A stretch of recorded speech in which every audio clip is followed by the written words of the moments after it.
नमस्कार, मैं हूँ नीतीश त्यागी और आप हैं हरकारा डीप डाइवर और आज हम लोग सीमांचल बिहार के वहाँ से एक वैकल्पिक मीडिया का एक प्लेटफॉर्म चलाने वाले मैं मीडिया और तंजील आसिफ से बात करेंगे और दोनों बहुत ही समझने की कोशिश करें। एक, सीमांचल बिहार कैसा है, वहाँ की राजनीति कैसी है और वहाँ चुनाव में क्या हो रहा है। और दूसरा, तंजील और हम दोनों जो एक वैकल्पिक मीडिया के पैरोकार भी हैं और हम लोग उसमें अपनी अपनी पैर के चले, तो जो मुख्य धारक है मीडिया की भी एक समीक्षा, आलोचना, निंदा वो सब भी करने की कोशिश करते हैं वो वहाँ पे क्या हो रहा है, खास तौर पर चुनाव जैसे महत्वपूर्ण समय के दौरान। तंजील, आपका बहुत स्वागत है इस बातचीत में। बहुत शुक्रिया समय निकालने के लिए। मुझे पता है कि चुनाव चल रहे हैं तो खासी व्यस्तताएं हैं, और कल दूसरा चरण का वहाँ पर चुनाव होने वाला है। तो ये अगर आप गैर बिहार के जो लोग अ, सीमांचल की राजनीति, सीमांचल की खास बातों को समझना चाहें तो उनको आप कैसे बताएंगे, जो बिहार के बाहर के जो हिंदी भाषी हैं उनके लिए? जी। तो सीमांचल में जो 2020 का चुनाव अगर हम सबसे पहले देखें तो 2020 में जो बड़ा बदलाव आया वो यह है कि महागठबंधन की सीटें कम हुई। 24 सीट टोटल है, 24 में से 7 सीट ही महागठबंधन जीत पाई, जिसमें और 5 सीट एआईएमआईएम जीती। उसके अलावा 12 सीटें मतलब 50% सीटें एनडीए जीती, जिसमें से 8 बीजेपी और 4 जदयू जीती। तो महागठबंधन का परफॉर्मेंस बहुत बुरा था 2020 में, और उसकी एक खास वजह एआईएमआईएम थी। एआईएमआईएम जो 5 सीटें जीती उसमें से उसने राजद और कांग्रेस की ही सीटें थी वो जिनको जिन जो एआईएमआईएम की तरफ आई। वो एक बड़ा बदलाव था। और स्ट्राइक रेट खासकर राजद का जो आप देखेंगे 2020 में वो बहुत बेकार था कि 11 सीट पर राजद भी लड़ी 2020 में, 2020 में 11 सीट पर कांग्रेस भी लड़ी, 1 सीट पर सीपीआई, 1 सीट पर सीपीआई एमएलएल भाकपा माले लड़ी। लेकिन राजद 11 में से एक ही सीट जीत पाई, कांग्रेस 11 में से 5 सीटें जीत पाई। तो वहां से अब लगता है कि इस चुनाव में, क्योंकि राजद ने काफी एफर्ट लगाया है, खासकर राजद का परफॉर्मेंस इम्प्रूव होने की उम्मीद है कि एक से ऊपर राजद का नंबर होने की उम्मीद है। और राजद का परफॉर्मेंस जैसे ही इम्प्रूव होगा तो महागठबंधन का परफॉर्मेंस इम्प्रूव हो सकता है। इसकी 2-3 वजह हैं। पहली वजह ये है कि पिछले 2-3 सालों में एनडीए की तरफ से काफी नेता महागठबंधन की तरफ शिफ्ट हुए, बड़े बड़े नेता, जैसे जदयू के 2 बार के सांसद पूर्णिया के, जिन्हें पप्पू यादव ने हराया 2024 में, संतोष कुशवाहा, और वो मुख्यमंत्री नीतीश कुमार के काफी करीबी माने जाते थे और इस इलाके के एक जाने माने कुशवाहा चेहरे थे, उनके सबसे बड़े कुशवाहा नेता थे इस इलाके के। वो राजद में शामिल हो गए और शामिल हुए तो नीतीश सरकार की जो मंत्री हैं लेसी सिंह, जो अ, लगभग हमेशा ही मंत्री रहती है इनकी इस कैबिनेट में, उनके खिलाफ उन्होंने लड़ने का फैसला किया। तो उस सीट पे ये हुआ कि जो सीट वन साइडेड जदयू की थी, बहुत करीबी मुकाबला हो गया और एक मैसेजिंग भी गया कि जदयू के बड़े नेताओं के सामने, एनडीए के बड़े नेताओं के सामने एनडीए के ही लोग अब वापस लड़ रहे हैं। उसी तरीके से आप किशनगंज आएंगे तो किशनगंज में जदयू के जो सबसे बड़े मुस्लिम नेता थे इस इलाके के, मास्टर मुजाहिद आलम, जो जदयू से 2 बार विधायक रहे और पिछले लोकसभा चुनाव में जदयू के उम्मीदवार भी थे, उन्हीं को हराकर कांग्रेस पिछले लोकसभा चुनाव में जीती, वो दूसरे पर थे। वो उन्होंने भी राजद का दामन थाम लिया और वो अब आज राजद के प्रत्याशी हैं। उसी तरीके से आप कटिहार चले जाइए। कटिहार शहर जो है वो यहाँ के जो पूर्व डिप्टी सीएम बिहार के हैं तारकिशोर प्रसाद, वो 2005 से लगातार वो सीट जीतते आ रहे हैं। उस सीट पर एक बीजेपी के नेता ने अपने बेटे को उन्हीं के खिलाफ खड़ा कर दिया, महागठबंधन के उम्मीदवार के तौर पर। अशोक अग्रवाल हैं जो बीजेपी के पुराने नेता हैं, 3 बार के एमएलसी हैं, उनकी पत्नी मेयर हैं कटिहार शहर की। उन्होंने अपने बेटे सौरभ अग्रवाल को वीआईपी के टिकट पर खड़ा कर दिया। तो पहली बार तारकिशोर प्रसाद को एक कड़ा मुकाबला कटिहार शहर के अंदर मिल रहा है। पहली वजह तो ये है। दूसरी वजह है, पहली वजह कि एनडीए का खेमा वीक होता गया और उधर से महागठबंधन में लोग तकरीबन 4 में से 3 जिले में ऐसा हुआ कि बड़े नेता इधर शिफ्ट हुए। और बाकी जो 5 सीटें एआईएमआईएम जीती थी 2020 में, एआईएमआईएम का 20 से 25 के सफर में वो पुराने जो लॉयलिस्ट थे, पुराने नेता थे, वो उनके साथ नहीं रहे, वो साथ छोड़ते गए। और ये नौबत आ गई कि 20 से 25 आते आते सिर्फ अख्तरुल इमान जो एआईएमआईएम के बिहार प्रदेश अध्यक्ष हैं, वो अकेले ही पार्टी के साथ बचे और बाकी पार्टी को पुराने नेताओं का सहारा लेना पड़ा, कांग्रेस के पूर्व विधायकों को टिकट देना पड़ा, या ऐसे नेताओं को टिकट देना पड़ा जो जिन्हें इन्होंने 15 में टिकट दिया था, 20 में नहीं दिया था, उन्होंने सुनकर बगावत किया और खुलकर प्रेस कॉन्फ्रेंस किया, टिकट बेचने के आरोप लगाए, फिर वापस उन्हीं को एआईएमआईएम को टिकट देना पड़ा, क्योंकि जो बड़े चेहरे थे वो इनके पास जा चुके थे। तो एक तरीके से एआईएमआईएम के साथ जो हुआ कि 5 विधायक जीते और 4 राजद में चले गए, उसको वैसी बहुत ज़्यादा एक गद्दारी का टैग देकर, एक बिट्रेयल का टैग देकर वो भुनाने की कोशिश कर रहे थे 2022 से लेकर 24 और अभी चुनाव से 15 दिन पहले तक उनकी यही कोशिश थी। लेकिन राजद ने क्या किया कि राजद ने जो विधायक आए थे एआईएमआईएम छोड़ के, उनमें से 4 में से 3 को टिकट दिया ही नहीं। उनमें से सिर्फ एक ही को टिकट मिला। तो ओवैसी का जो वो गद्दार लफ्ज़ यूज़ होना और उसके ऊपर इमोशनल कार्ड खेलना कि एक मुसलमानों की पार्टी बन रही थी, अपनी क़यादत बन रही थी, उसे राजद ने तोड़ दिया। वो कार्ड अब काम नहीं कर रहा है, क्योंकि राजद ने उप नेताओं को टिकट दिया ही नहीं और उनकी जगह या तो अपने पुराने नेताओं को टिकट दिया या चेहरा बदल दिया, या फिर राजद ने वो सीट ही कांग्रेस को दे दिया। ऐसा हुआ कि इस वजह से वो चीज़ काम नहीं की। इन वजहों से लगता है कि महागठबंधन का परफॉर्मेंस इम्प्रूव होगा। बाकी और जो दूसरे फैक्टर्स हैं वो ये हैं कि यहाँ पे जो मुस्लिम्स हैं उनके अंदर भी जो जातियाँ हैं उसको महागठबंधन ने अच्छे से इस बार बैलेंस किया है।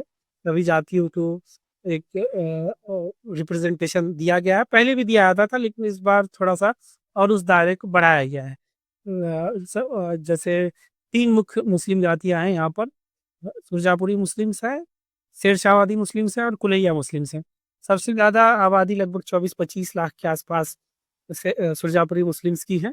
उसके बाद 12-13 लाख के आसपास कुलैया और 12-13 लाख के आसपास शेरशाहवादी मुस्लिम्स की आबादी है।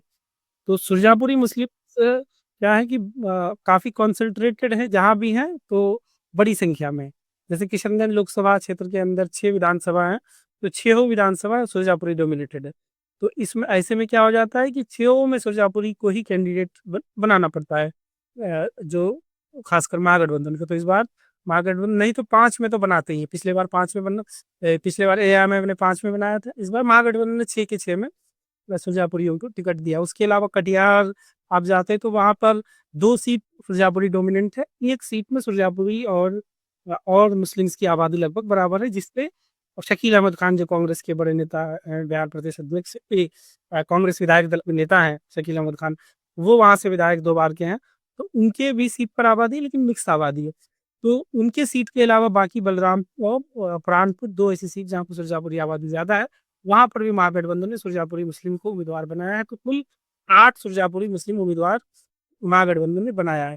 इसके अलावा जो दूसरी मुस्लिम जातियाँ हैं, कुलैया कैंडिडेट इन्होंने जहाँ जो कुलैया डोमिनेंट कॉन्स्टिट्यूएंसीज में अररिया सदर और जोकीहाट विधानसभा, इन दोनों में कुलैया मुस्लिम्स को कैंडिडेट बनाया महागठबंधन ने।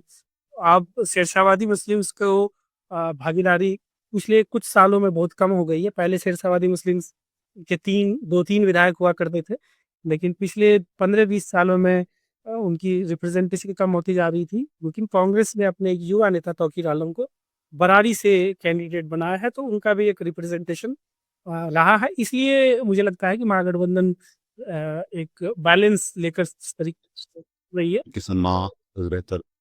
एकजुट कर पाएंगे। जी, मैं जो समझ पाया और उनके 2-3 चार बातें जो तंजीब ने जो बताई उसमें ये है कि महागठबंधन पिछले 2-3 चुनाव से जो है अपना खेल खुद ही खराब करता रहा, पर इस बार उनका उनका उनका जिस तरह बिसात उन्होंने बिछाई वो बेहतर है। मुस्लिमों के बारे में भी जैसा कि हम बाहर के लोग जब सोचते हैं कि वो एक सोचते हैं कि एक वोट बैंक है, तो उनका कहना है कि नहीं, वो 3 से ज़्यादा है और उनकी भी अपनी जातिवादी सोच और उसके हिसाब से उनके समीकरण तय होते हैं। तीसरा ये भी बताया कि ये जो ओवैसी की जो राजनीति है, जो वहाँ बहुत तेजी से के साथ में आती हुई दिखाई दी थी और उनको पूरे देश में ही, चाहे वो महाराष्ट्र हो, उत्तर प्रदेश हो, उसी तरह बिहार में भी एक डिसरप्टर की तरह देखा जा रहा था कि वो दरअसल गैर भाजपाई विपक्ष के वोट खराब करते हैं। तो वो कह रहे हैं कि इस बार जो है वो कम होता हुआ दिखलाई पड़ रहा है, जो कि वो भी एक रेखांकित करने वाली खबर है। मुझे जो एक चीज़ और समझनी थी, जो एक बतौर एक बाहरी या एक उस हिसाब से, और मेरे मेरे जैसे बहुत सारे लोग होंगे जो ये सीमांचल की जो राजनीति है वो उसका वजन कितना है बिहार की राजनीति में? देखिए ओवैसी के आने से, एआईएमआईएम के आने से ये तो है कि सीमांचल की राजनीति का इम्पोर्टेंस मीडिया की नज़र में सबसे पहली बात तो बहुत ज़्यादा बढ़ गया है। दूसरा, आप देखेंगे रिप्रेजेंटेशन के एतबार से भी पिछला जो 5 साल रहा, सीमांचल के नेताओं की भागीदारी हर पार्टी में बढ़ी है। आखिरी जो इस इलाके से कोई बड़े पद तक गए वो पूर्णिया से सीएम हुए थे। शास्त्री पासवान जी थे, मैं उनका पूरा नाम भूल रहा हूँ। पूर्णिया से सीएम हुए। उनके बाद कोई नेता बड़े पोस्ट तक नहीं गए, मंत्री ज़रूर बनते थे। लेकिन जैसे ही 20 में सरकार बनी, सबसे पहली बात हुई कि जो कटिहार शहर से बीजेपी के एमएलए हैं, तारकिशोर प्रसाद, तारकिशोर प्रसाद डिप्टी सीएम बने। उसके बाद आगे आप चलते जाएँगे तो कांग्रेस के विधायक दल के नेता शकील अहमद खान, वो आज सीमांचल से हैं। माले के विधायक दल के नेता, भाकपा माले के विधायक दल के नेता महबूब आलम, वो सीमांचल से हैं। के बाद एआईएमआईएम के जो विधायक दल के नेता हैं, अख्तर रहमान एमआईएम के नेता हैं, वो इस इलाके से हैं।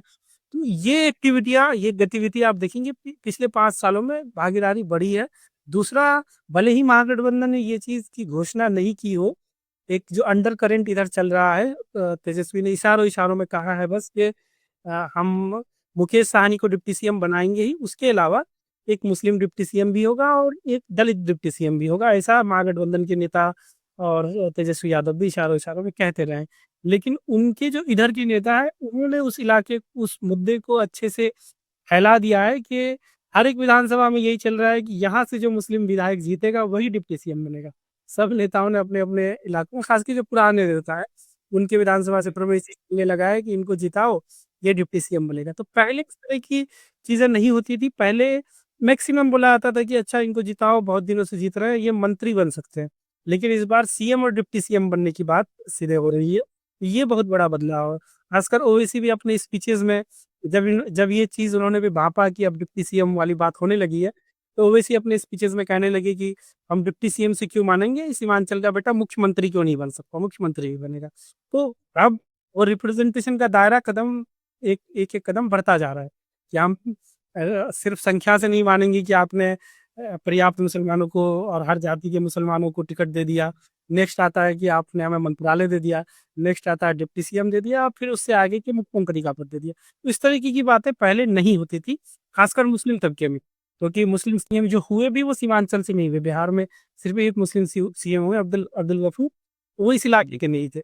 ये एक बड़ा बदलाव यहाँ के सियासत में आया। और एक चीज़ जो मैं कहना चाह रहा था कि मैं मिस कर रहा हूँ, क्या कुछ बीच में याद आया था फिर आपके सवाल की वजह से। चलिए वो मैं जैसे ही आऊँगा उस पे हाँ, बिल्कुल आएगा। मेरे मेरे 2 और सवाल जो सीमांचल को लेकर थे कि एक तो ये कि वहाँ का जो एक बड़ी तादाद में मुस्लिम वोटर होने के कारण जो भारतीय जनता पार्टी 2 जो एनडीए के 2 घटक दल है, एक भारतीय जनता पार्टी है जो साफ तौर पर एक तरह की खुली एक एलर्जी रखती है और उनको उनके कुछ इस ध्रुवीकरण पर इस्तेमाल करती है। उसने हिंदू मुस्लिम को एक तरह से वेपनाइज़ करके वोट बटोरने की जो कोशिश वो लगातार हर जगह करती है। बिहार थोड़ा-सा मुश्किल बिसात है क्योंकि एक तो उनका साथ जनता दल यूनाइटेड के साथ में रहा है जो नीतीश अभी तक अ, अपने आप को सेकुलर कहते रहे और सेकुलर पॉलिटिक्स भी करते रहे। पर इस बार अब अगर आप देखेंगे तो मुझे दोनों सवालों का अलग-अलग जवाब दीजिएगा कि एक भारतीय जनता पार्टी के लिए सीमांचल को किस तरह से देखते हैं? दूसरा जैसे कि हम जो सबसे जो मुखर जो उनका आर्गुमेंट उनके भाषणों में सुनते हैं, नरेंद्र मोदी के, अमित शाह के, तो वो घुसपैठिया शब्द होता है और वो सीमांचल के राज्य है, मुस्लिम आबादी ज़्यादा है। एसआईआर भी के शुरू से ये बात चल रही है कि ये जो है वो सीए पिछले दरवाजे से सीए लाने की कोशिश है। तो इस पूरे कॉन्टेक्स्ट में इसको कैसे देखते हैं? पहले भारतीय जनता पार्टी के बारे में बताइए, फिर नीतीश कुमार के बारे में बताइए कि वो इसको किस तरह से बैलेंस करने की कोशिश कर रहे हैं या वो भी अपने हाथ उन्होंने खड़े कर दिए? देखिए, जो घुसपैठ वाला मामला है वो क्योंकि कई सालों से बीजेपी रिपीट करती रही है। लेकिन जदयू के नेता उससे पीछे हमेशा हटते हैं। जदयू के खास के मुस्लिम नेता उस चीज़ को मानने को तैयार नहीं होते हैं कि हमारे गठबंधन हम गठबंधन में हैं तो हमारा भी मुद्दा है। वो कहते हैं कि बीजेपी का वो मुद्दा है, हम लोग ये चीज़ नहीं मानते हैं। ये बिल्कुल वो क्लियर डिनाई करते हैं, ऑन रिकॉर्ड कैमरे पे डिनाई करते हैं। दूसरी बात ये है कि एसआईआर होने होने तक जब तक हो रहा था, बहुत लोगों को लग रहा था कि शायद इसमें कुछ सच्चाई हो, कुछ ऐसे लोग पकड़े जाएँ। लेकिन एसआईआर होने के बाद जब वो संख्या नहीं आई, तो वो मुद्दा ज़मीन पे नहीं रहा। हालाँकि प्रधानमंत्री मोदी ने वो जो आखिरी हफ्ते में कटिहार और अररिया में 2 बड़ी सभाएँ की, उन सभाओं में उनका 5 मिनट से ज़्यादा ही उन्होंने सिर्फ़ उसी मुद्दे पे डेडिकेट किया। और उसमें थोड़ा और गहराई में जाकर पहले सिर्फ़ वो इशारा करते थे कि इस इलाके में घुसपैठ है, लेकिन अब वो ऐसी बातें इस बार उन्होंने की कि क्या आप चाहते हैं कि आपके राशन का हक, आपके राशन का हिस्सेदारी उन घुसपैठ को मिले? या आपके ज़मीन पर वो कब्ज़ा कर रहे हैं, आपकी सुरक्षा के लिए खतरा है? तो और एक कदम आगे जाकर उन्होंने काफ़ी डिटेल में इस पर बात करने की कोशिश की। इसके बावजूद वो चर्चा ज़मीन पर उतनी नहीं रही, बल्कि जो एनडीए के यहाँ पे नेता भी हैं, पॉलिटिशियंस भी हैं, खासकर जदयू के जो कैंडिडेट होते हैं, उसमें ये खास बात होती है कि वो प्रधानमंत्री मोदी का तस्वीर भी ज़्यादातर यूज़ नहीं करते हैं इस इलाके में। खासकर जदयू के कैंडिडेट वो बिल्कुल अवॉइड करते हैं उस चीज़ को, वो बीजेपी का नाम तक नहीं लेंगे, बीजेपी का झंडा तक यूज़ नहीं करेंगे, प्रधानमंत्री मोदी का फ़ोटो तक यूज़ नहीं करेंगे। वो ये बहुत पुराना ट्रेंड है, खासकर मुस्लिम कैंडिडेट तो बिल्कुल ही नहीं करते हैं। जो नॉन मुस्लिम जो हिंदू कैंडिडेट होते हैं, वो बैलेंस लेके चलते हैं। जब मुस्लिम इलाके में जाएँगे तो हम प्रधानमंत्री मोदी का नाम भी नहीं लेंगे, बीजेपी का झंडा भी यूज़ नहीं करेंगे। बाकी जो अब बीजेपी का कोर वोटर है, उस तक हम उस चीज़ को एक अलग टीम जाएगी उस मैसेज को लेके। तो ये चीज़ तो यहाँ पे पहले चलता रहता है कि घुसपैठ का मुद्दा बीजेपी का मुद्दा है, जदयू उससे अपने आप को अलग करते रहती है, लेकिन वो ज़्यादा ग्राउंड पे रेज़ोनेट नहीं करता है। बाकी बीजेपी कितनी बड़ी पार्टी है इस इलाके को लेकर, ये जो आपका सवाल था, क्योंकि इस इलाके में ट्रेडिशनली बहुत लोग मानते हैं कि एआईएमआईएम के आने के बाद पोलराइजेशन ज़्यादा हुआ, लेकिन आप आंकड़े देखेंगे तो ये पोलराइजेशन पहले से था। वेस्ट ऑफ बिहार में कास्ट के बेसिस पे वोटिंग ज़्यादा होती थी, लेकिन इस इलाके में मज़हब का ही मेन एक पैमाना बनता था वोटिंग का। तो उस वजह से क्योंकि 24 में से आप मैक्सिमम ये कह सकते हैं कि 10-11 सीटें ही ऐसी हैं जहाँ पे मुस्लिम आबादी कंसिडरेबल है, जो सिर्फ़ मुस्लिम वोटर के भरोसे जीती जा सकती है। बाकी सीटें ऐसी नहीं हैं।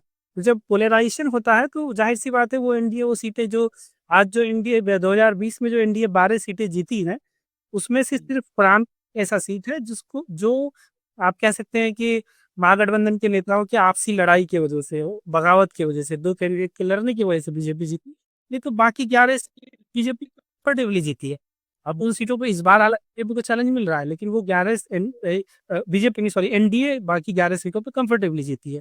कटिहार शहर जैसा सीट है, पूर्णिया शहर जैसा सीट है, अररिया का फॉरबिसगंज सीट है, पूर्णिया में आप आ जाइए बनमनखी सीट है, पूर्णिया का ये धमदाहा सीट है, उसपे बीजेपी एनडीए बीजेपी और जदयू के नेता वो आराम से जीतते रहे। तो वैसा कोई ये नहीं था कि किसी ने वोट काटा, सिर्फ रामपुर ही हमें ऐसा दिखता है जहाँ पे इस तरह के वोट डिवीज़न की वजह से होता है।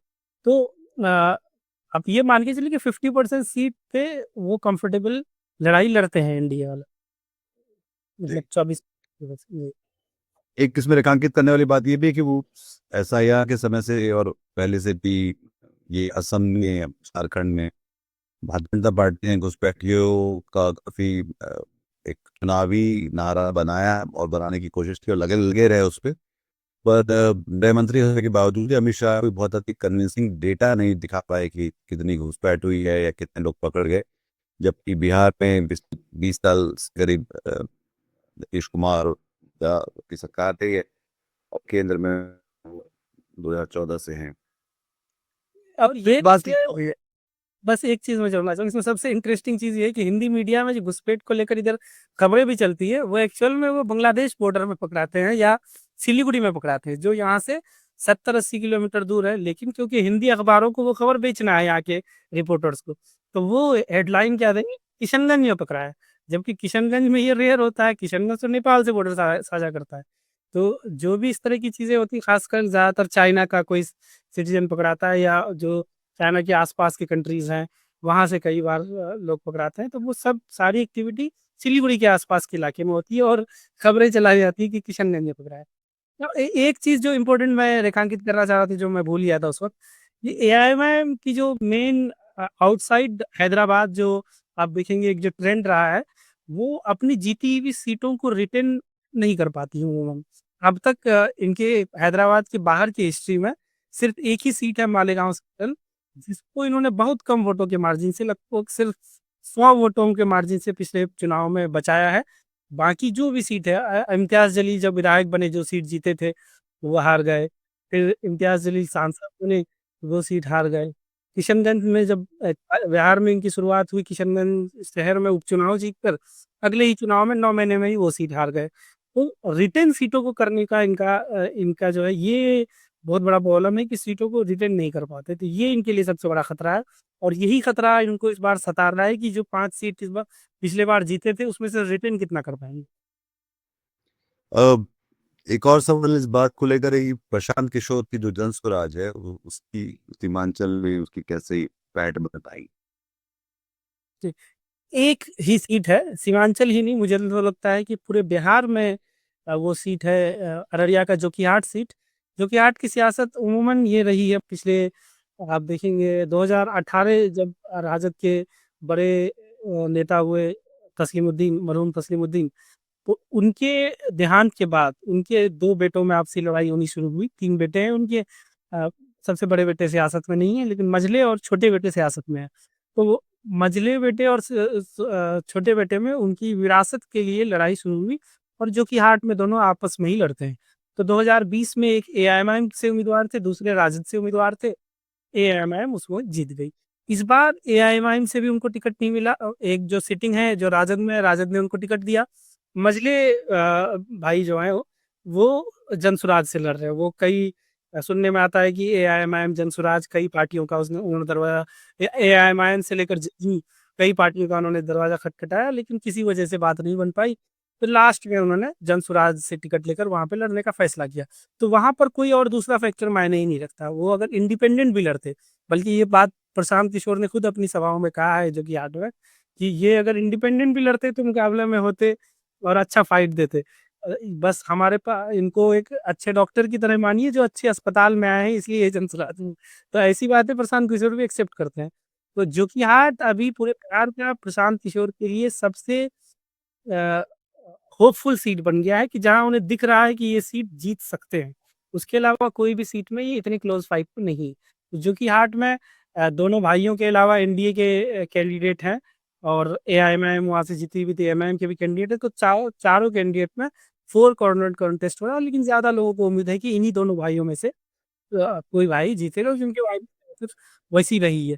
तो वही एक सीट है सीमांचल के अंदर भी, और मैंने कई लोगों से बात किया है, तो कई लोगों को लगता है कि पूरे बिहार के अंदर भी वही सीट है जनसुराज की, जहाँ पर जनसुराज ठीक ठाक कंडीशन में दिख रही है, और काफी करीबी मुकाबले में राजद से दिख रही है। अब ये जो वोट चोरी और एसआईआर का जो कितना बड़ा मुद्दा रहा सीमांचल के लोगों के लिए, जो भी राहुल गांधी ने भी प्रेस कॉन्फ्रेंस की थी, इतनी बड़ी बात कही उन्होंने, पर वो क्या चुनाव चुनाव में लोग उसके बारे में बात कर रहे हैं, या वो एक निर्णायक किसी तरह से बात है, दोनों एसआईआर भी और उसके बाद वोट चोरी की भी। नहीं, मुझे लगता है कि ये, मैंने कई लोगों से कहा, कांग्रेस के भी कई लोगों से कहा, कि ये पूरा जो एक आसपास राहुल गांधी का जो जो भी आइडियाज देते हैं कि क्या करना है, इसमें मुझे लगता है कि राहुल गांधी को बहुत हद तक ग्राउंड रियलिटी से वाकिफ नहीं कराया गया है। खासकर बिहार एसआईआर के बाद आप देखेंगे कोई कंसिडरेबल नंबर में जेन्युइन लोग नहीं मिल रहे हैं, जिनका वोट टारगेटेड तरीके से हटाया गया। एट द एंड ऑफ बात यही मायने रखता है ना, कि कितने लोगों को जेन्युइन वोटर होते हुए भी, जो नहीं चाहते थे कि उनका वोट कटे, उनका हटाया गया। अगर कोई यहाँ से शिफ्ट हो गया है, उसका हटाया गया, या और जो इलेक्शन कमीशन रीजन बता रहा है उसकी वजह से हटाया गया, तो वो एक वजह है।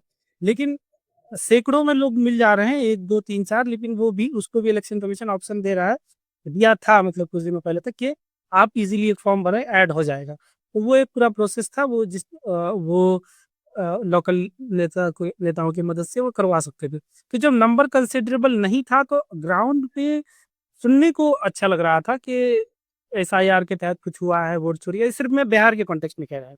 लेकिन क्योंकि ग्राउंड पे मास लेवल पे कोई सा टारगेटेड कुछ दिखा नहीं। पहले ये बात चली कि मुस्लिम इलाकों में ज़्यादा वोट कट रहे हैं, लेकिन जब नंबर आया तो किशनगंज दूसरे पर था, सबसे ज़्यादा वोट गोपालगंज में हटाए गए। तो वो भी थ्योरी पूरा गलत हो गया कि किशनगंज से सबसे ज़्यादा नहीं काटे गए, गोपालगंज से काटे गए। तो इसलिए ज़मीन पर उतना नहीं है। अब उसके बाद दूसरी इंपॉर्टेंट बात है, क्योंकि कल चुनाव होना है, कल वोटिंग होनी है। कल अगर बूथ पर जाने के बाद एक कंसिडरेबल नंबर ऐसा मिलता है जिसका बूथ पे नाम नहीं मिलता है। अब तक तो ऐसे हम लोगों ने कई गांव इलाकों में घूम घूम कर ऐसे लोग ढूंढने की कोशिश की कि कम से कम एक स्केल में 1000 लोग ऐसे मिल जाएं जिनका नाम हटा हो इलेक्शन में, तो नहीं मिले। खैर, अब वो लोग बूथ पे जाएंगे, इनमें से कई लोग क्योंकि बाहर से सिर्फ वोट देने के लिए ही घर आए हुए हैं। जब बूथ पे जाएंगे, जब उनको पता चलेगा कि उनका वोट हट गया है और इस तरह का नंबर आया, तो कल के बाद एक नया डर जरूर हो सकता है। हाँ, और एक अंडर करेंट डर ये है कि लोगों में ये चर्चा भी जरूर है कि इस बार वोट देना इसलिए भी जरूरी है क्योंकि अगर आपका वोट दर्ज नहीं होगा तो शायद चुनाव आयोग आपको नहीं माने कि आ रहा था। हालांकि चुनाव आयोग नहीं, किसी ने इसका जी आपकी नागरिकता को लेकर सवाल खड़े करेंगे वे। हाँ, लोगों में ये एक कहीं न कहीं एक डर थोड़ा बहुत रह गया है, तो कई लोग आ रहे हैं वोट करने के लिए, अपने पसंदीदा पार्टियों को वोट करने के लिए, और उससे ज़्यादा इम्पोर्टेंट है कि वो अपना वोट दर्ज कराने के लिए। और एक चीज़ जो है, खासकर कटिहार से भी इस तरह की खबरें चली थी कि हाउस नंबर को लेकर बहुत ज़्यादा बार-बार चीज़ें कही जा रही हैं कि हाउस नंबर 0 क्यों है? हाउस नंबर, एक ही हाउस नंबर में 500 लोग कैसे रह सकते हैं? इसमें बेसिक प्रॉब्लम ये है कि कॉन्सेप्ट ऑफ हाउस नंबर जो है वो एक बहुत बड़ा प्रिविलेज है। मैं तो राहुल गांधी जी को एक नॉर्मल, अगर मुझे सुझाव देने का मौका मिला तो मैं कहूँगा, आप कुछ मत कीजिए, आप अपने 500 नेताओं को लेके बैठिए जो ग्रामीण इलाके से हों, बिहार के या कहीं भी। उनसे आप सिंपली पूछिए कि आप अपना एड्रेस बताओ, हाउस नंबर से स्टार्ट करो। कितने नेता जो ग्रामीण इलाके से आते हैं वो अपना एड्रेस हाउस नंबर के साथ बता सकते हैं? नहीं बता सकते हैं। आप गाँव में ऐसे घूमेंगे, कोई नहीं बता पाएगा कि क्या, मुझे अपना हाउस नंबर नहीं पता कि मेरा हाउस नंबर गाँव में क्या है। शहर में जहाँ मैं रह रहा हूँ, जहाँ से स्टूडियो में हूँ, इसका मुझे हाउस नंबर नहीं पता, हाउस नंबर क्या है। तो वैसे में क्या होता है, जब ये हाउस नंबर वाला मामला आया तो हम लोग जब इलाके में निकले, तो कई बीएलओज़ ऐसे मिले, कई लोकल लीडर्स ऐसे मिले, तो उनसे मैंने समझने की कोशिश की, कैसे ऐसा होता है कि एक ही हाउस नंबर बार-बार आ जाता है। तो ये पता चला कि ज़्यादातर में क्या होता है कि जब हाउस नंबर का कॉन्सेप्ट है ही नहीं, ज़्यादातर का एड्रेस यही चलता है कि son of a, Shyam son of Ram village Rampur, ऐसा करके एड्रेस, पोस्ट ये, ब्लॉक ये, एड्रेस गाँव में ऐसा ही लिखा जाता है। हाउस नंबर का कॉन्सेप्ट है ही नहीं। लेकिन जब इलेक्शन चुनाव आयोग जब हाउस नंबर माँग ही रहा है, तो वैसे में ज़्यादातर बीएलओ या जो भी फॉर्म भर रहा है, वो रैंडम हाउस नंबर डाल देता है, ज़्यादातर केसेज़ में। और ये प्रोसेस ये नहीं है कि इस गवर्नमेंट के आने के बाद या इस अभी हाल ही में चुनाव आयोग ने शुरू किया, ये लंबा प्रोसेस चलता ही आया है। वो रैंडम हाउस नंबर कई बार क्या होते हैं कि वार्ड नंबर डाल दिया। आपका वार्ड नंबर 6 है, तो पूरे गाँव का वार्ड नंबर 6, पूरे वार्ड का वार्ड नंबर 6 डाल दिया उसने कि सब वार्ड नंबर 6 ही है, क्योंकि हाउस नंबर तो हमें पता ही नहीं है क्या है, तो 6 लिख दो। या नहीं तो सबसे ईज़ी क्या लग रहा है, 0 लिख देते हैं। 0 लिखने में कोई ज़्यादा टेंशन नहीं है, 0 को ज़्यादा सोचना नहीं, या 1 लिख दो। इसी तरह का चीज़ आता है। और एक चीज़ जिन पे भी इनका ध्यान नहीं गया है, आपको बिहार में बहुत ज़्यादा लोग 1 जनवरी डेट ऑफ बर्थ वाले मिलेंगे। हाँ। डेट ऑफ 1 जनवरी है। अब इन पर इनका ध्यान जाएगा तो उसको पता नहीं हाइड्रोजन बम बोलेंगे या कौन-सा बम बोलेंगे, कि 1 जनवरी इतने लोग का डेट ऑफ बर्थ क्यों है? तो उसका सिंपल लॉजिक ये है कि जब लोग स्कूल में एडमिशन के लिए गए, तो वहाँ पे टीचर ने पूछा डेट ऑफ बर्थ क्या है? तो डेट ऑफ बर्थ और बर्थडे मनाने का कॉन्सेप्ट गाँव इलाकों में, हमारे इलाके में रहा ही नहीं पहले, ये तो शहर का कॉन्सेप्ट है। धीरे-धीरे लोगों को समझ आई, सोशल मीडिया के इसमें देखा कि अच्छा, ये अच्छा लग रहा है तो हम भी बर्थडे मनाएँगे। तब लोगों ने मैं खुद बड़े होकर तब अपने पेरेंट्स से पूछा कि मेरा डेट ऑफ बर्थ क्या है रियल में? जो लिखा हुआ है वो रियल है कि नहीं? तब बताया गया कि नहीं-नहीं तुम्हारा रियल है, इस इसका गलत है। तो ऐसे में क्या होता है कि जब आप स्कूल में एडमिशन लेने गए, टीचर बोला कि पूछा अच्छा डेट ऑफ बर्थ बताओ बच्चे, तो बच्चे को डेट ऑफ बर्थ पता ही नहीं, तो टीचर ने 1 जनवरी ही रख दिया सिर्फ़ इसलिए ताकि बच्चे को याद रहे, कि अच्छा अगर मैं रैंडम तुम्हारा रख दूँ कि 19 दिसंबर, तो याद रहे नहीं रहे तो 1 जनवरी रख देते हैं। तो बिहार में बहुत लोग मिलेंगे 1 जनवरी डेट ऑफ बर्थ वाले। जनवरी और शायद 1 जुलाई जो जब सेशन शुरू होता है उस समय के हिसाब से। तो वो कहते हैं चलो तुम्हारा समय खराब नहीं होगा, 1 दो 2-4 महीने से ऐसा ना हो कि साल खराब हो जाए। तो वो भी लोकल स्तर की जो होशियारी रहती है, चतुराई टीचर्स के कारण और पेरेंट्स की भी।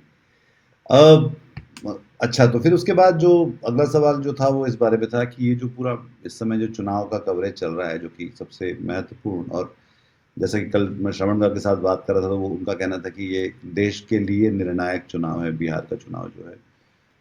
तो एक लोकतंत्र की बड़ी कार्रवाई, तो उसमें जो मीडिया का जो रोल है वहाँ का, वहाँ जैसे जो अखबार निकलते हैं, फिर राष्ट्रीय टीवी चैनल है, इस समय सब लोग अपना माइक लेके निकल पड़े हैं और लगे हुए हैं, बहस वगैरह चल रही है।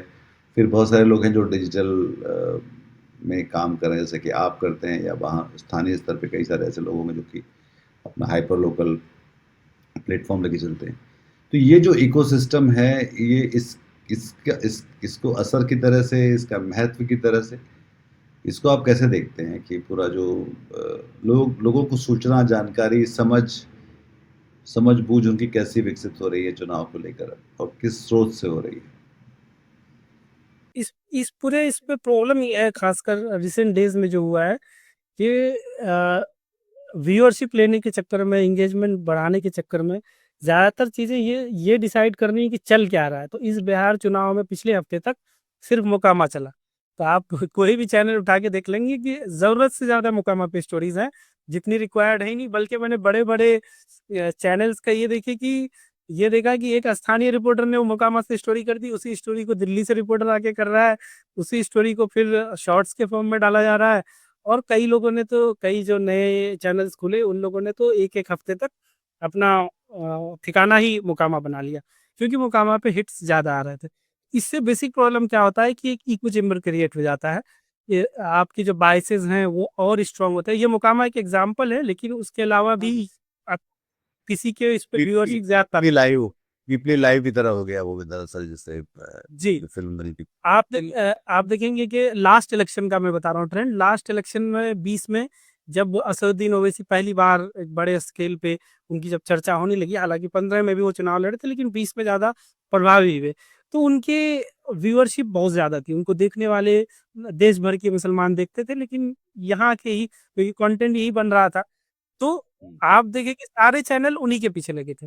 अब वो चीज़ इस बार थोड़ा कम हुआ, लेकिन इस बार भी बिल्कुल वैसा ही है, क्योंकि आप नंबर के लिहाज से देखेंगे तो ओवैसी जितने सीटों पर प्रभाव डाल रहे हैं, उससे ज़्यादा सीटों पर मुकेश सहनी प्रभाव डाल रहे हैं। गठबंधन में रहते हुए, कम सीटों पर लड़ते हुए भी उतने ही सीटों पर उससे थोड़े कम लगभग उतनी ही सीटों पे उपेंद्र कुशवाहा प्रभाव डाल रहे हैं, उतनी ही सीटों पर जीतन राम मांझी प्रभाव डाल रहे हैं, उतनी ही सीटों पर अभी नए, उससे थोड़े कम सीटों पे आप कह सकते हैं आईपी गुप्ता, नई एक पार्टी बनी है आईपी गुप्ता की party, IIP Indian express party करके है, वो इंक्लूसिव पार्टी, वो भी महागठबंधन का हिस्सा है। तो वो पार्टियां भी डाल रही है, लेकिन क्योंकि इन नेताओं की व्यूअरशिप कम है, तो मेन स्ट्रीम चैनल, बड़े चैनल से लेके छोटे चैनल, सब ओवैसी और प्रशांत किशोर को कवरेज देना चाहते हैं कि इन दोनों की व्यूअरशिप ज़्यादा है। तो जब आप ग्लैमरस ग्लैमरस पॉलिटिशियंस है दोनों जो है, जी, ग्लैमर वाले पॉलिटिशियन, हाँ, ग्लैमर वाले। हाँ, वही है। वो कुछ दिनों पहले मेरे एक साथी से बात हो रही थी कि ये एक एक तरह का, ये भी एक मीडिया के अंदर का कास्टिज़्म है कि मुकेश सहनी को डिप्टी सीएम तक अनाउंस कर दिया गया, लेकिन फिर भी मुकेश सहनी को वो स्पेस नहीं मिल पाया, जितना प्रशांत किशोर और असदुद्दीन ओवैसी को मिल गया, या फिर जीतन राम मांझी को उस तरह का स्पेस नहीं मिल पाता है, या उपेंद्र कुशवाहा को उस तरह का स्पेस नहीं मिल पाया इस चुनाव में। तो ये तो हमेशा से रहा है कि सब व्यूअरशिप के पीछे ही जाते हैं कि कौन ज़्यादा व्यूअरशिप दे पाए। तो सारा इकोसिस्टम उसी के इर्द-गिर्द ही घूमता रहता है, और फिर उससे क्या होता है कि सामने वाले कैंडिडेट पे एक मेंटल दबाव भी बन जाता है। अभी आप इधर का अगर सोशल मीडिया खंगालेंगे, सीमांचल का नॉर्मल युवाओं की भी एक्टिविटी, या जो बाहर इधर के लोग रहते हैं, या फिर जो समर्थक हैं ओवैसी के, आप उनकी एक्टिविटी बस देखेंगे कि वो दावा करेंगे, कई बार जितनी सीटों पर एमआईएम लड़ भी नहीं रही है, उससे ज़्यादा सीटें जीतने का दावा कर देंगे।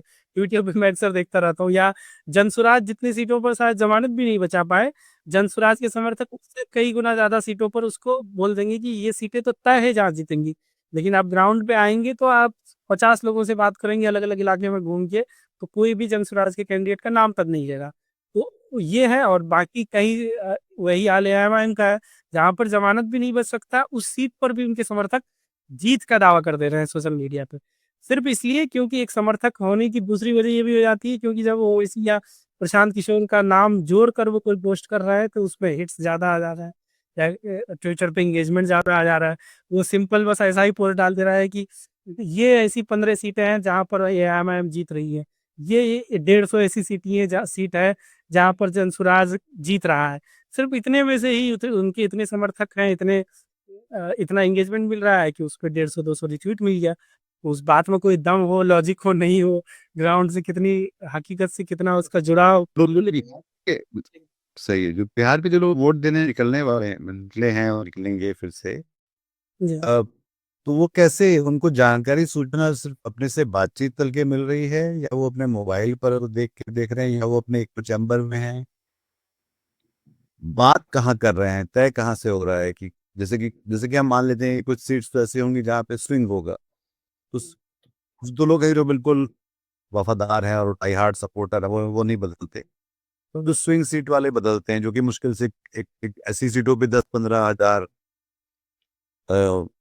नंबर होगा जो बदलता है, तो वो लोग बदलने का उनकी वजह एक तो ये हो जाती है कि कोई स्थानीय वजह हो सकती है कि नेता ही बदल गया या फिर कुछ और हो गया, उसको लेकर सडनली सा आ गई लोगों में, ऐसा कुछ हुआ। पर बिना सूचना, क्योंकि बिना एक ट्रस्ट वर्दी खबर, अगर, क्योंकि मैं अखबार के भी फ्रंट पेज देखता हूँ, उसमें सिर्फ विज्ञापन भरे रहते भी, हम सुनते रहे हैं कि वहाँ के पेजेस बुक हो जाते हैं पहले से, कवरेज, न्यूज़ कवरेज को लेकर भी। टीवी चैनल तो हम जानते हैं कि वो शोर बढ़ाने का काम करते हैं, और उनको वही एक, क्या बोलते हैं, रोज जो है एक तमाशा थोड़ा का होता है, आंका लगाना पड़ता है। और फिर जो आप भी बता रहे हैं कि ये जो एंगेजमेंट की उनकी अपनी मजबूरी है कि हमको ट्रेंड करना है और कुछ भी नंबर्स लेके आने हैं, तो इस सब के बीच में जर्नलिज्म जो कि आप हैं, और जिसका मैं भी तरफदार हूँ, और लोगों को ठीक से सूचित हो पाने के लिए वो कहाँ जाए? मतलब मैं देखा दूरदर्शन ने एक नरेंद्र मोदी का ट्वीट को रिपोस्ट किया, जिसमें मोदी ने कहा था कि एनडीए भारी मतों से जीत रहा है, बिना ये समझे या शकल के कि हम एक सरकारी मीडिया है और हमको कम से कम इतनी अदल तो दिखलानी चाहिए। नहीं, आप चुनाव के नतीजे के आने से पहले तो थोड़ा सा मतलब इतना पक्षपात, इतनी गैर जिम्मेदार नंगी हरकत तो ना करें कम से कम, जो है। और दूरदर्शन भी इस देश का करता हुआ दिखलाई पड़ रहा है। तो सबके बीच में लोग जो हैं, और खास तौर पर जहाँ पर हम देखते हैं कि एक साक्षरता अपने आप में एक विषय है, वहाँ की बात है, शिक्षा अपने आप में एक विषय है, तो लोग फिर अपने आप को कैसे करेंगे उस पूरी चुनौती के माहौल में, तंजीब? जी, देखिए बिहार में ख़ास बात ये है कि सोशल मीडिया आने से पहले भी बिहार की जो इन जनरल ऑडियंस के लोग हैं, भले ही वो कोई किसान हो, कोई गरीब तबके का आदमी हो, वो पॉलिटिकली बहुत ज़्यादा अवेयर होते हैं। और ख़ासकर सोशल मीडिया आने के बाद अब आरजेडी जैसी भी पार्टियाँ, कांग्रेस जैसी पार्टी, सोशल मीडिया टीम काफ़ी स्ट्रॉन्ग है। तो उनकी मैसेजिंग ख़ासकर उनकी जो प्रोमिसेस हैं कि और इस बार उन्होंने अपने जो भी वादे किए उसको काफ़ी सिम्प्लीफाई किया। जैसे हर घर में एक सरकारी नौकरी देने का वादा, ये बहुत ही सादा-सा लाइन है, जो लोगों के ज़हन में स्ट्राइक करता है। जब आप इसी चीज़ को कॉम्प्लिकेटेड घुमा के अगर बोलते हैं, या ऐसे उसको अगर ऐसे घुमा के बोलेंगे कि जो सर्वे रिपोर्ट में जो इस तरह के परिवार आए हैं, उनके जिनके पास नौकरी नहीं है और जिनकी आर्थिक स्थिति भी खराब है, हम उन्हीं को देंगे नौकरी। हालाँकि करेंगे ये चलिए ही, लेकिन उन्होंने उसको इतना कॉम्प्लिकेटेड नहीं करके, इन्होंने कहा ये कि हम बिहार के हर एक हाउसहोल्ड को, हर एक घर को एक सरकारी नौकरी देंगे।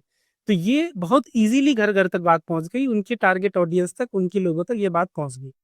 तो बिहार में राजनीति, पॉलिटिकल अवेयरनेस और लोगों का उसको लेकर रुचि बहुत ज़्यादा है। चीज़ों को जानने को लेकर बहुत ज़्यादा लोग इंटरेस्टेड रहते हैं कि, और लोग बहुत से चाय की दुकानों में बैठकर दोनों चीज़ का कंपैरिज़न भी करते हैं कि इधर से 10,000 मिल रहा है, तो इधर से कितना वादा किया गया है। दोनों में से कौन-सा वादा ज़्यादा सही है? ये उधारी में दे रहा है, ये मुझे कैश दे रहा है, इसको इतने % इंटरेस्ट पे क्या वापस करना है, इसको क्या वापस नहीं करना है? उस पर चर्चाएँ होती है चाय की दुकानों में बैठकर। इसलिए हम लोग भी जब पब्लिक ओपिनियन करते हैं तो हमारी पहली कोशिश रहती है कि किसी चाय की दुकान में बुजुर्ग लोगों के बीच बैठें और उनकी बिल्कुल रॉ अंडरस्टैंडिंग को समझें कि वो चीज़ों को कैसे देख रहे हैं। और मैं हमेशा अक्सर इस चीज़ को लेकर चौंक जाता हूँ कि इतना मिस इन्फॉर्मेशन होने के बावजूद ज़्यादातर जो कम पढ़े लिखे लोग भी होते हैं या उम्र में ज़्यादा बड़े होते हैं, उनके पास भी एक सही बहुत हद तक अंडरस्टैंडिंग होती है। मिस इन्फॉर्मेशन सिर्फ़ बहुत ऐसी चीज़ों में होती है कि जो युवा जिस चीज़ को लेकर डिबेट कर रहे हैं और जो बहुत रिसेंट फिनोमेना कोई कोई ऐसी चीज़ है। जैसे कि मिस इन्फॉर्मेशन किस बारे में हो सकती है, जैसे ओवैसी अक्सर कहते रहते हैं कि वक्फ के खिलाफ, ओवैसी के समर्थक अक्सर ये कहते रहते हैं कि वक्फ के खिलाफ लोकसभा में सिर्फ ओवैसी साहब ने बोला और मुखर होकर बोला, इन्होंने ही सिर्फ अपोज किया। तो ये कहीं से भी कोई सच्चाई है ही नहीं। पूरे अपोजिशन ने बोला, कांग्रेस ने बोला। वो यहाँ तक बोल देते हैं कि वक्फ का जब बिल आ रहा था, राहुल गांधी उस पर चुप रहे, अखिलेश यादव चुप रहे, इमरान प्रतापगढ़ी ने कुछ नहीं बोला, मनोज झा का तो नाम ही नहीं लेते हैं, जबकि ये हकीकत है नहीं। जितना जिस तरीके से जितना रीजनेबल और जितना लॉजिकल स्पीच उस दिन ओवैसी साहब ने दिया, उतना ही मनोज झा जी ने दिया, उसी तरह के और नेताओं ने दिया, इमरान प्रतापगढ़ी ने दिया, सबने विरोध किया। लेकिन ये मिस इन्फॉर्मेशन युवाओं में एक तबके में पहुंच गया, वो काउंटर नहीं हो पा रहा। ये ऐसी चीजें हैं। लेकिन जहां तक पॉलिसीज को लेकर बात है, वो बहुत क्लियर लोगों तक पहुंच जाता है। और आज के ज़माने में जिस तरीके से सोशल मीडिया टीम राजद और कांग्रेस और माले जो सीपीआई, एमएलएल, माले जैसी पार्टियां, जो लेफ्ट की पार्टियां बहुत कम, बहुत लेट से सोशल मीडिया पर अपनी गतिविधियां बढ़ाई है, लेकिन माले ने इस बार सोशल मीडिया पर बेहतरीन अपना एक्टिविटी बनाए रखा है। बल्कि पूरे गठबंधन के अंदर, महागठबंधन के अंदर भाकपा माले लिबरेशन ही अकेली ऐसी पार्टी है जो किसी से फ्रेंडली फाइट में नहीं है। वो ज़्यादा सीटें मांग रहे थे, ज़्यादा सीटें नहीं मिली। पिछली बार 19 मिली, इस बार 20 में ही उन्होंने संतुष्ट होकर 20 में नॉमिनेशन किया और सबसे पहले नॉमिनेशन किया। प्रॉपर उन 20 कैंडिडेट का लिस्ट जारी किया सबसे पहले, 20 कैंडिडेट का प्रोफाइल डाला अपने सोशल मीडिया पे। 20 के जो सिटिंग विधायक थे, उनका उन्होंने क्या काम किया 5 सालों में, उसका ब्यौरा डाला। जो सिस्टमैटिक चुनाव लड़ने का तरीका सोशल मीडिया के युग में, सोशल मीडिया के एज में होना चाहिए, वो माले बहुत हद तक, जिनको लेफ्ट वालों को माना आता था कि लेफ्ट की पार्टियां बहुत ग्राउंडेड काम करती हैं, उनको सोशल मीडिया से कोई मतलब ही नहीं। लेकिन माले ने बिहार में उस चीज़ को बहुत हद तक बदल लिया है। वो बिल्कुल सोशल मीडिया पर, खासकर इनके कोई महिला विधायक अब तक भाकपा माले के नहीं हुए हैं। और जब दिव्या गौतम को टिकट मिला पटना एक सीट से, दीघा से, पहले भी वहाँ से शशि यादव लड़ती थी और इस बार लेकिन कभी महिला विधायक भाकपा माले की बिहार में नहीं जीत पाई है। तो दिव्या गौतम को जैसे ही टिकट मिला, अच्छा खासा उसको सोशल मीडिया पे उनके बारे में चर्चा आई भी।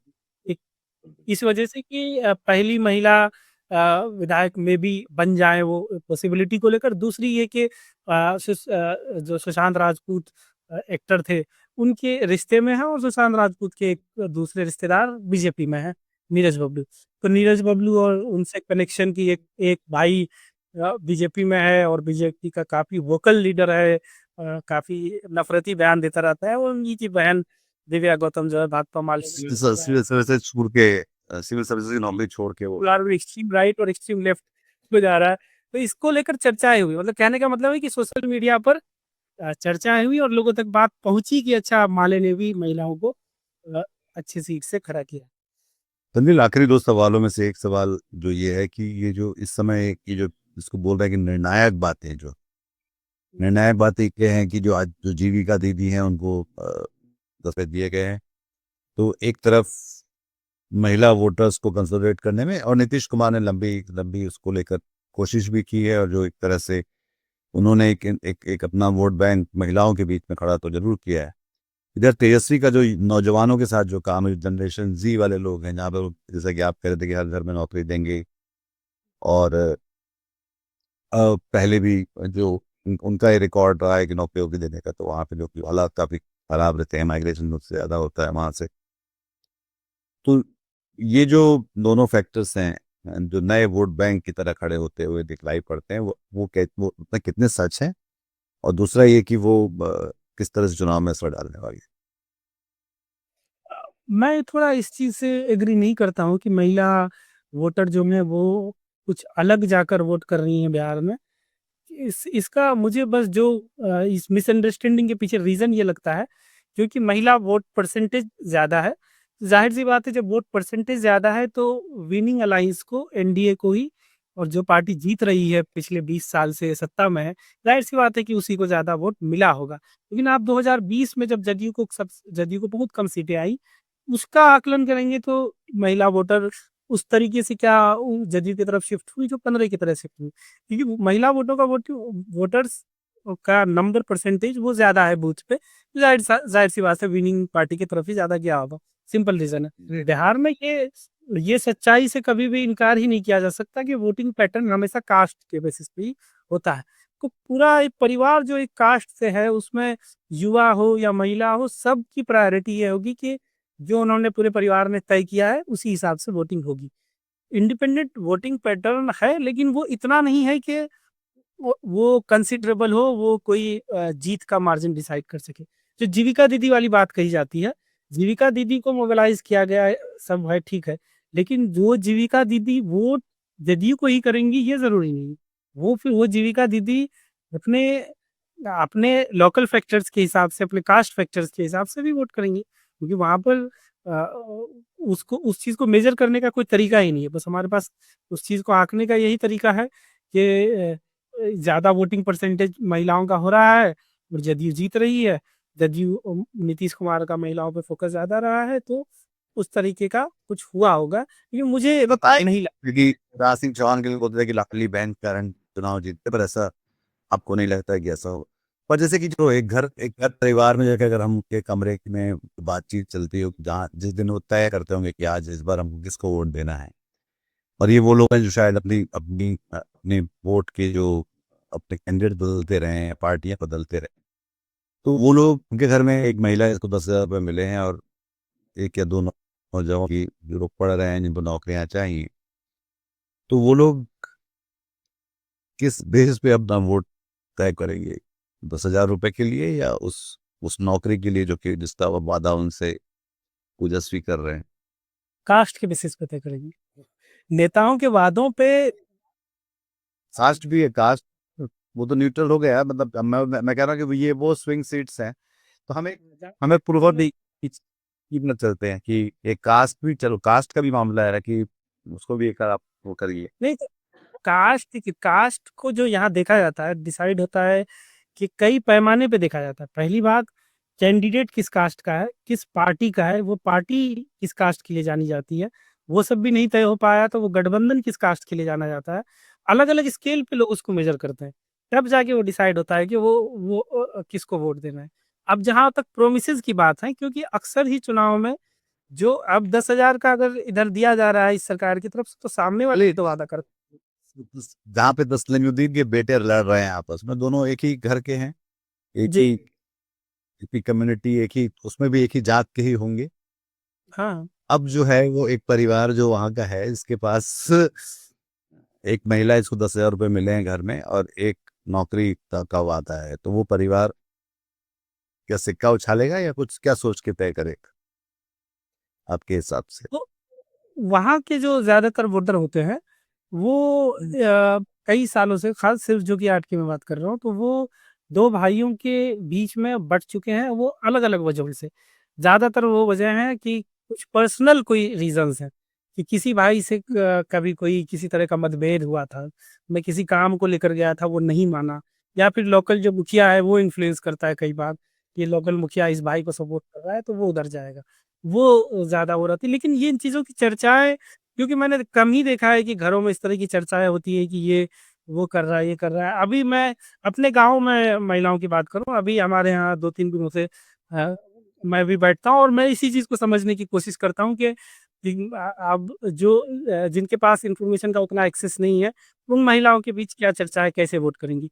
तो मैं एक ही चीज पाता हूँ कि वो महिलाएं जहाँ, जैसे आपने कहा कि जाति वाति सब समान हो गया, परिवार भी समान हो गया, तो क्या करेंगे। तो वो क्या देख रहे हैं, उनकी पहली प्रायोरिटी क्या है कि इस बार उनके रिश्ते में सबसे करीबी कौन है जो कैंडिडेट है, विनेबल कैंडिडेट में। अब ऐसा नहीं कि 9 के 9 में देखेंगे, अगर ट्रायंगुलर फाइट है तो ट्रायंगुलर में उनके रिश्ते में सबसे करीबी कौन है, तो वो उस लेयर पे चेक करते हैं कि अच्छा ये मेरे रिश्ते में इतना करीबी है कि मेरे ससुराल से, यहाँ से, वहां से जाके वो जुड़ जाएगा, तो वो उससे मेरा अपनापन ज्यादा है। संगीत हमको पहचान लेंगे, वो हमारी बात सुन लेंगे। बस तो वो फैक्टर लेके डिसाइड कर रही महिलाएं कि अच्छा पिछले बार जो था वो तो मेरे घर का ही बच्चा खड़ा हुआ था, इस बार वो नहीं लड़ रहा है, तो इस बार मतलब चलो मेरे रिश्ते से नहीं जुड़ रहा है लेकिन मेरे सहेली के रिश्ते से जुड़ रहा है, तो उस तरीके से भी कई बार डिसाइड हो जाती है। तो ये जो मेरा कुल मिला के ये कहना है कि ये प्रोमिसेस के हिसाब से, वादों के हिसाब से एक जो इनके एग्जिस्टिंग वोटर हैं, वो उनको बचाया जा सकता है। नए वोटर बहुत हद तक बिहार में कास्ट फैक्टर से ही तय करते हैं। और जैसे कि जदयू के वोटर्स के बारे में कई जगह कहा जा रहा है कि नीतीश कुमार को क्योंकि खुलकर एनडीए ने इस बार मुख्यमंत्री का चेहरा घोषित नहीं किया है, तो जो नीतीश कुमार के कोर वोटर है उनमें ये डर है कि कहीं फिर से सच में शायद बीजेपी अपना सीएम ना ले आए और इनको हटा ना दे। तो अब यहाँ पर ये वोटर नीतीश कुमार की इस सम्मान को ध्यान में रखते हुए, जहाँ पर नीतीश जी का कैंडिडेट नहीं है, वो एनडीए के खिलाफ जा सकता है। लेकिन उसकी भी इस डिसीजन लेने का फैसला सिर्फ और सिर्फ ये है कि हमारे देश का जो कोर नेता है उसको गठबंधन में सम्मान नहीं मिल रहा है, इसलिए जहाँ पर उनके पार्टी का कैंडिडेट नहीं है, हम उनको हरा रहे हैं। ये डिसीजन हुआ भी तो उसका ओरिजिन वहीं से है कि हमारी जाति का लीडर जो है वो जिसको वीक करने की कोशिश हो रही है। तो आखिरी में जो सवाल वो यही जो कि हम हर जर्नलिस्ट जो बाहर का होता है और भीतर की जर्नलिस्ट से पूछता है कि तो क्या होना है क्या वाला। अभी आज हम लोग बात करें सोमवार का दिन है, 2 तारीख है, 5 बजे इस समय पर कल दूसरे चरण का दान होगा। तो ये जो हम लोग जो बात कर रहे हैं वो इस प्रमाइस के भीतर की बात है। तो तंजील, आपको क्या लग रहा है कि बिहार में इस वक्त इस बार क्या होने वाला देखिए, शुरुआत में एडवांटेज महागठबंधन को था, लेकिन महागठबंधन ने अपनी जो जैसे ही चुनाव घोषणा किया उसके बाद पूरे गठबंधन एक तो बहुत बड़ा बन गया, 7 पार्टियों का गठबंधन बन गया और सातों पार्टियों में कोऑर्डिनेशन की बहुत कमी रही। इस वजह से क्या हुआ कि 12 सीट पर एक तो डायरेक्ट फ्रेंडली फाइट में है ये। उन 12 सीट में से 10 सीटों पर कांग्रेस है, कांग्रेस के कैंडिडेट है जिनके अगेंस्ट में आरजेडी वीआईपी या आईआईपी के कैंडिडेट है, सीपीआई के कैंडिडेट है। सिर्फ लेफ्ट की 2 पार्टियां, भाकपा माले लिबरेशन और सीपीआईएम, ये 2 पार्टियां ही हैं जो फ्रेंडली फाइट में नहीं है। बाकी 5 पार्टियां जो है आपस में लड़ रही है। राजद, कांग्रेस, वीआईपी, सीपीआई और आईआईपी आपस में लड़ रही है। पहला तो इनको जो एडवांटेज था उसको उन्होंने वहीं घटा दिया कि 12 सीटों पर ही उनकी फ्रेंडली फाइट है। हालांकि उसमें से कुछ सीटों पर एंड में आते-आते, जैसे दरभंगा का गौरा बौराम सीट है, वहाँ पर राजद का भी कैंडिडेट जो पिछली बार आ रहा था अफजल अली खान वो है, और मुकेश सहनी की पार्टी के जो राष्ट्रीय अध्यक्ष है, मुकेश सहनी के छोटे भाई संतोष सहनी राष्ट्रीय अध्यक्ष हैं, उनको उन्होंने वहाँ से लड़ाया था। लेकिन अफजल अली खान को बार-बार राजद ने विथड्रॉ करने को कहा, उन्होंने विथड्रॉ नहीं किया, वो मैदान में बने रहे। तो तेजस्वी यादव की ये मजबूरी बन गई कि राजद के कैंडिडेट के खिलाफ जाके कैंपेनिंग करना। ये बहुत ही एक समझिए कि एक कॉमेडी हो गई पूरी, कि अपने ही कैंडिडेट के खिलाफ तेजस्वी यादव ने वहाँ सभा करके वोट मांगा कि मेरा कैंडिडेट मेरी बात नहीं मान रहा है, तो आप वीआईपी को वोट करना, मेरे कैंडिडेट को वोट नहीं करना। आखिरी दिन तक वो कैंडिडेट नहीं माना, वो स्ट्रॉन्ग लोकल लीडर है, क्योंकि संतोष सहनी दूसरी जगह से जाकर वहाँ लड़ रहे थे, तो उनको वहाँ पे लोकल महागठबंधन के नेताओं का सहयोग चाहिए था जो नहीं मिला। आखिरी दिन आते-आते मुकेश सहनी और संतोष सहनी ने प्रेस कॉन्फ्रेंस करके उसी राजद के नेता को समर्थन दे दिया कि मेरा भाई नहीं लड़ेगा। हमने अफजल अली खान जो राजद के कैंडिडेट हैं उनको समझाने की कोशिश की, वो नहीं मान रहे हैं, तो हम महागठबंधन का सम्मान करते हुए हम सैक्रिफाइस कर रहे हैं और मेरा भाई अब नहीं लड़ेगा। अब देखिए पूरी कॉमेडी की, तेजस्वी यादव ने जमकर कैंपेनिंग किया अपने ही कैंडिडेट के खिलाफ, फिर आखिरी दिन आते-आते फिर तेजस्वी यादव, मुकेश सहनी कह रहे हैं नहीं-नहीं अब मेरा कैंडिडेट यही है, अब आप जो कल बूथ पे जाओगे, कल वोट करना। मतलब पूरे 10 दिन का कैंपेनिंग वेस्ट चला गया इनमें। 10 दिन एक-दूसरे के खिलाफ कैंपेनिंग किया और लास्ट में आते, तो ये सिर्फ एक एग्ज़ाम्पल है। बछवाड़ा है बेगूसराय में, जहाँ पर सीपीआई के सबसे बड़े नेता बिहार में अवधेश राय वहाँ से विधायक रहे हैं। पिछली बार बेगूसराय से गिरिराज सिंह के खिलाफ उम्मीदवार भी थे और वहाँ पे मार्जिन उन्होंने पिछले चुनाव के मुकाबले बहुत कम किया। पिछले इलेक्शन में लगभग 400 वोट से ही हारे थे विधानसभा चुनाव।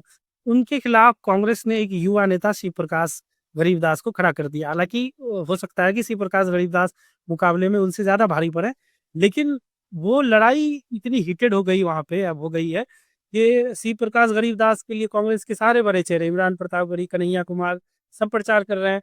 सीपीआई के लिए डी राजा प्रचार कर रहे हैं, क्योंकि सीपीआई के सबसे बड़े नेता हैं अवधेश राय। तो वैसे में गठबंधन की जो और 5 पार्टियां हैं उनमें भी डिवीजन हो गया है। माले इस सीट के उसको समर्थन कर रहा है, राजद इसको समर्थन कर रहा है, कांग्रेस उसको समर्थन कर रहा है। और फेसबुक पोस्ट बस इनका आप देखेंगे, माले ने एक दिन घोषणा किया जिन जिन सीटों पर सीपीआई और कांग्रेस फ्रेंडली फाइट में है, उनमें से एक पर हम सीपीआई को समर्थन करते हैं, बाकी सीटों पर हम कांग्रेस को समर्थन करते हैं। सीपीआई ने फेसबुक पर पोस्ट किया कि हम चाहेंगे दीपांकर भट्टाचार्य जी अपने इस विचार पर पुनर्विचार करें और लेफ्ट को यूनाइटेड रखने के लिए हमें ही सारे सीटों पर समर्थन करें, कांग्रेस को समर्थन ना करें। आप ये पूरा पब्लिक के चल रहा है, ये नहीं कि किसी क्लोज रूम में आके मीटिंग करें, ये फेसबुक पे पोस्ट कर करके कर रहे हैं। तो 12 सीट में तो वहां पे उनको डिसएडवांटेज पहले हो गया। 3 सीट पर इस तालमेल की कमी की वजह से 3 सीट पर इनका सिंबल पे कैंडिडेट ही नहीं है। 2 सीट पर नामांकन रद्द हो गया। एक सीट पर जब कैंडिडेट ने नामांकन किया, तो क्योंकि उसके पास वैलिड टिकट का प्रूफ नहीं था, तो वो इंडिपेंडेंट नॉमिनेशन एक्सेप्ट हो गया। तो 3 कैंडिडेट पे इंडिपेंडेंट कैंडिडेट 3 सीट पे ये समर्थन कर रहे हैं। एनडीए के साथ भी हुआ है, 1 सीट पे बस वैसा हुआ है। तो एनडीए का 242 अब मान लीजिए और इनका 238 मान ये 228 मान लीजिए, मतलब 243 माइनस 15 और एनडीए 243 माइनस 1। क्योंकि इंडिपेंडेंट कैंडिडेट को आप समर्थन कर रहे हैं, उस पे आप कोई संवैधानिक तौर पर दबाव नहीं डाल सकते नहीं कि हमारी सरकार में हो या हमारे साथ रहो। वो पूरा स्वतंत्र है, किसी की तरफ भी जा सकता है।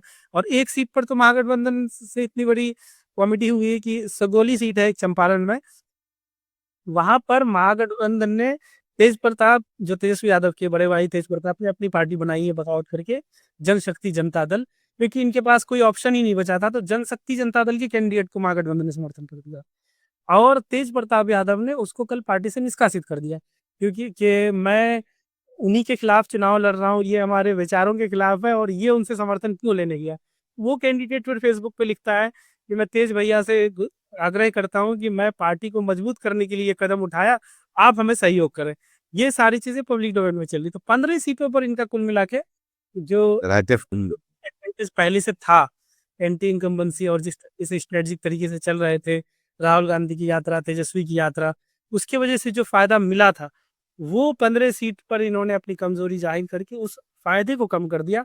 तो अब लड़ाई जो है बहुत ज्यादा नेक टू नेक है।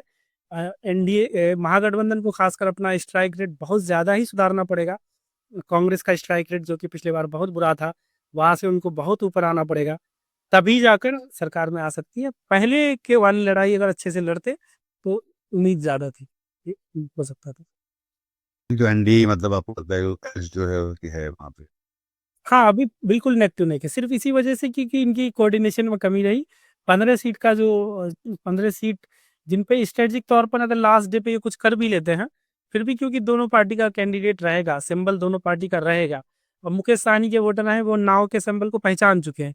ईवीएम पे जब दिखेगा तो वो नाव दबाएगा। आप कितनों भी उसको लास्ट डे पे बोले कि नहीं यहाँ पे हम नाव नहीं, हमारा कैंडिडेट लालटेन है, जो इसको आप आएगा ही नहीं, वो नाव पे ही दबा के आएगा कि अपना नेता तो मुकेश सहनी है। तो इस वजह से महागठबंधन को 15 सीटों का नुकसान जो है वो दिख रहा है। बहुत बहुत बहुत शुक्रिया तंजील, बहुत आराम से और बहुत अच्छे से आपने बताया। और मेरे ख्याल से ये बातचीत सुनने के बाद बहुत सारे लोगों को सीमांचल की राजनीति, उसका बिहार पर असर और पूरे बिहार की तस्वीर तंजील बता रहे हैं। साथ साथ में हम लोग जो हमने मीडिया के बारे में बात की, जो कि ज़्यादातर लोग अब नहीं करते, क्योंकि या तो हम मान चुके हैं कि उनका काम अब सच बताना और ठीक से लोगों को जानकार बनाना, जागरूक बनाना नहीं रह गया है। और दूसरा ये कि हर कोई शायद अ, बजाय जर्नलिज्म करने की, पत्रकारिता करने की, वो किसी और वजह से अपना अपनी दुकान चमका के पेट निकल। तो बहुत शुक्रिया इस बातचीत के लिए, और हम आगे भी आपसे बातचीत करना चाहेंगे तंजील। अ, मेरी गुजारिश है कि मैं मीडिया अगर आप नहीं देखते तो आपको देखना चाहिए। वो एक नौजवान टीम और एक जरूरी जगह से और बहुत मुश्किलों के बीच में, चुनौतियों के बीच में एक वैकल्पिक मीडिया प्लेटफॉर्म तंजील और उनकी टीम ने खड़ा किया है। इसको सपोर्ट भी करना चाहिए, इसको देखना चाहिए। और इस तरह की जितनी इनिशिएटिव, पहल और इनिशिएटिव देश में होते हैं उनको भी सपोर्ट करना चाहिए, क्योंकि अब ये बताना बार बार बेईमानी है कि मुख्य धारा का जो मीडिया इंडस्ट्री है, उससे आपको देश के बारे में सही खबरें की उम्मीद नहीं करनी चाहिए। आप प्राइम टाइम में चाहे जितना भी एंटरटेनमेंट ज़रूर ढूँढ सकते हैं। तो बहुत शुक्रिया तंजील। आपको ये बातचीत अगर पसंद आई तो लाइक करिए, हमारे चैनल को सब्सक्राइब करिए मैं मीडिया को भी सब्सक्राइब करिए और इस तरह के इनिशिएटिव्स के साथ जुड़े रहिए। अपने हम ख्याल लोगों के साथ इस बातचीत को और इस तरह की पहलों को ज़रूर साझा करिए। नमस्कार। आज की ताज़ा खबर, आज की ताज़ा खबर, आज की ताज़ा खबर। आओ काका जी इधर, आओ मामा जी इधर, सुनो दुनिया की खबर।